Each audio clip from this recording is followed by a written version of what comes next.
ایک ایسی آیت جو پوری رات آپ کو شیطان سے محفوظ رکھ سکتی ہے۔ رسول اللہ صلی اللہ علیہ وآلہ وسلم نے ایک مرتبہ صدقہ فطر کے غلہ کی حفاظت میں مجھے مقرر کیا۔ ایک شخص آیا اور دونوں ہاتھوں سے غلہ لب بھر بھر کر لینے لگا۔ میں نے اسے پکڑ لیا اور کہا کہ اب میں تجھے رسول اللہ صلی اللہ علیہ وآلہ وسلم کی خدمت میں پیش کروں گا۔ پھر انہوں نے آخر تک حدیث بیان کی۔ اس یعنی چور نے حضرت ابو ہریرہ رضی اللہ تعالیٰ عنہ سے کہا کہ جب تم اپنے بستر پر سونے کے لیے لیٹنے لگو تو آیت الکرسی پڑھ لیا کرو۔ اس کی برکت سے اللہ تعالیٰ کی طرف سے تم پر ایک نگہبان مقرر ہو جائے گا اور شیطان تمہارے قریب صبح تک نہ آ سکے۔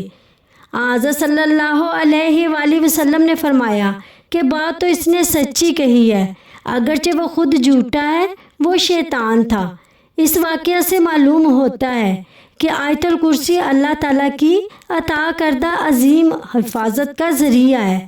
جو شخص سونے سے پہلے اسے پڑھتا ہے اللہ تعالیٰ اس کی حفاظت فرماتا ہے اور شیطان صبح تک اس کے قریب نہیں آ سکتا۔ اس لیے ہر مسلمان کو چاہیے کہ سونے سے پہلے آیت الکرسی پڑھنے کا معمول بنا لے۔